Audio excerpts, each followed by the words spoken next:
Krishna Janmashtami, also simply known as Janmashtami, Krishnashtami, or Gokulashtami, is an annual Hindu festival that celebrates the birth of Krishna, an avatar of Vishnu.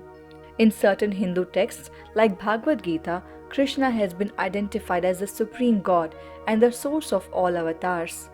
Krishna's birth is celebrated and observed on the 8th day or Ashtami of the dark fortnight, meaning Krishna Paksh in the Shravan month. Lord Krishna was the 8th incarnation of Vishnu. There was a time when the burden of sins committed by the kings became unbearable for Mother Earth. She approached Lord Brahma, the creator of the universe, for help. Brahma in turn prayed to Lord Vishnu, the Supreme One, and requested his intervention. Lord Vishnu accepted Brahma's prayers, assuring that in his next birth as a mortal, he would take a human form and rid earth of her tyrants. Around thousands of years ago, in modern-day India, there was a kingdom of Mathura. The city of Mathura still exists in the state of Uttar Pradesh and is one of the most famous destinations for pilgrims and tourists. Mathura was ruled by a benevolent king named Ugrasen. Ugrasen had 2 children, Kansa and Devaki. Kansa was an unjust and tyrannical ruler. He usurped the throne from his father Ugrasen, captured him, and put him in the dungeons. No one was happy under his rule. He would frequently wage war on the neighboring kingdom ruled by the Yadu clan. His subjects wanted to lead a peaceful and simple life, similar to how they lived under King Ugrasen. At the behest of his ministers, Kansa agreed to marry his sister Devaki to the prince of Yadava clan, Vasudeva. He also thought that once the Yadava prince marries his sister, he would be the de facto ruler of the Yadava kingdom as well. The wedding day arrived. The entire city of Mathura was decorated for the opulent wedding. The wedding ceremony was a grand affair. After the wedding, Kansa drove the newlyweds to their palace in the royal chariot. But before Kansa could reach the palace, a divine voice was heard saying, "Kansa, with the marriage of your sister to a Yadava prince, your days on earth are numbered. The 8th son of Devaki and Vasudev shall end your tyrannical rule in Mathura and kill you." Kansa was deeply shaken by this prophecy.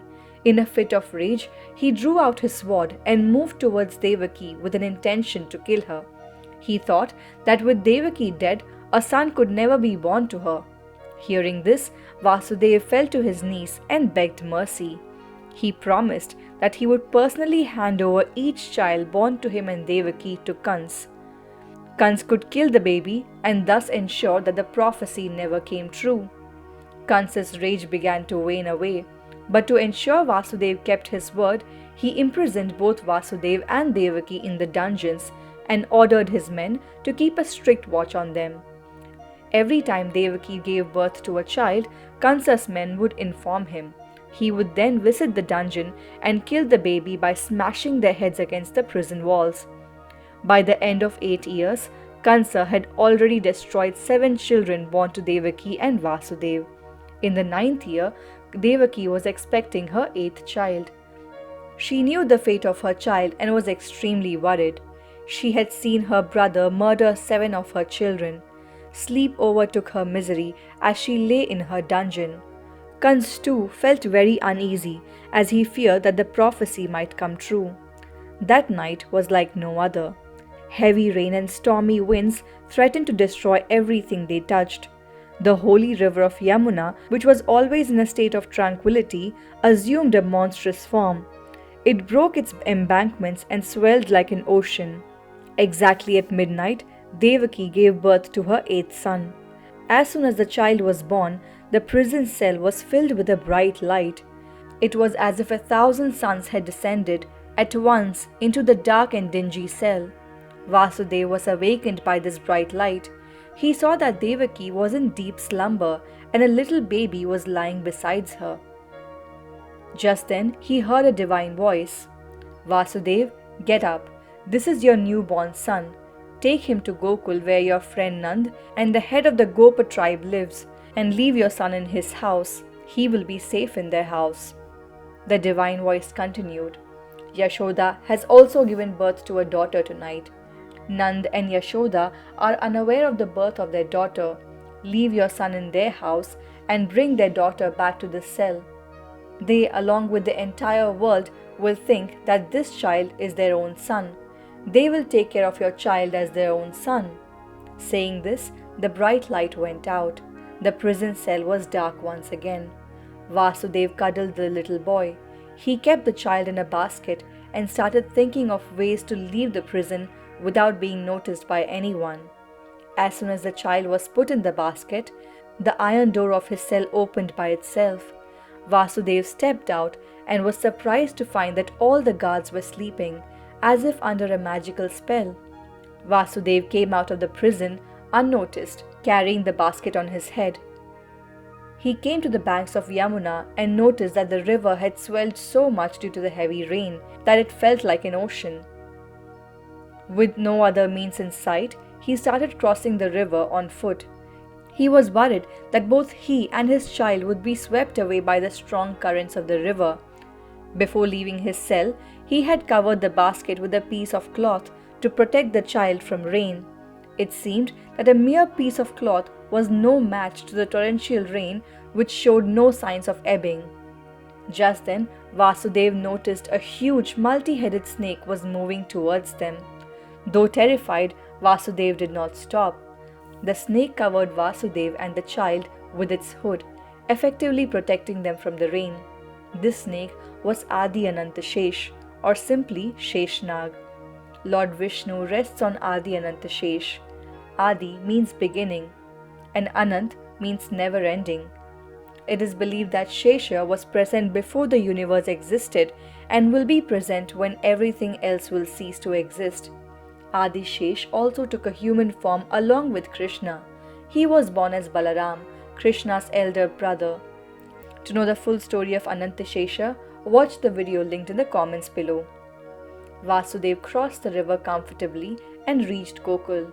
He went straight to his friend Nandaraja's house. The doors lay open and Vasudev entered the living chambers. He found Nandaraj and his wife Yashoda in deep slumber. An infant was lying beside Yashoda, awake as if waiting for him. Vasudev placed his little boy beside Yashoda, kissed him goodbye and picked the little girl. He kept her in the basket and without even looking back left the place. Vasudeva felt as if he was leaving behind a part of his soul. Hurriedly, he traced his steps back to the prison. On his way back, Adishesha again covered him and the little infant from the incessant rain and thunder. Vasudeva reached the prison cell safely.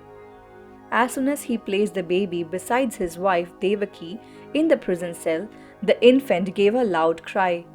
Devaki got up from her sleep and picked the baby in her arms. She thought the little girl was her own child. She began to cry, thinking about what her brother would do to the baby. The prison guards too were awake by now.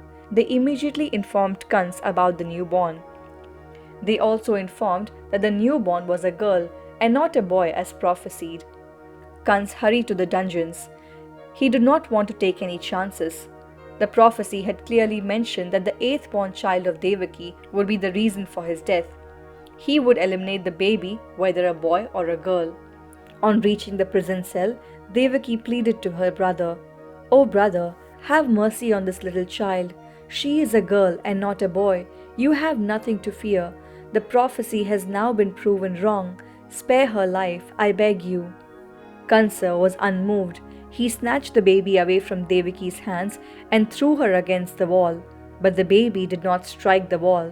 Instead, she remained suspended in the air and then took the form of an eight-handed goddess. The eight-handed goddess was none other than goddess Durga, in this context also referred to as Yogmaya. She was riding a lion and held different weapons in her 8 hands. Kansa was terrified. On the other hand, Devaki and Vasudev stood in front of the goddess, filled with reverence and obeisance. There was a bright halo behind her. That night, the prison cell was filled with bright light once again. The Devi roared, "Evil Kansa, your slayer has already taken birth. He is alive and safe. One day he will come back and punish you for your sins. This day forth you will find no peace. You will keep thinking about your inevitable end. I can end your life at this very moment, but you must wait till the time is right." Saying this, the goddess disappeared. Kansa was dumbstruck. He thought to himself, "Maybe my slayer got scared and decided not to take birth in my prison." So the prophecy did not come true entirely. He was convinced that had the child taken birth in his prison, he would have surely ended his life. He released Devaki and Vasudev and gave them a separate place to live, yet quarantined from the entire world. A few days later, Vasudev told Devaki about the events which took place that night. Devaki, though saddened, was relieved by the thought that her son was safe, even if away from her. Meanwhile, there were celebrations in Gokul. Everyone came to offer their blessings to the boy. Nand and Yashoda named the boy Krishna. The boy had an unusual sparkle in his eyes. He never cried and kept smiling. Everyone felt an inner joy whenever they were in the company of Krishna. To know the story of Krishna's life in Gokul and the miracles he performed as a child, watch the video linked in the comments below.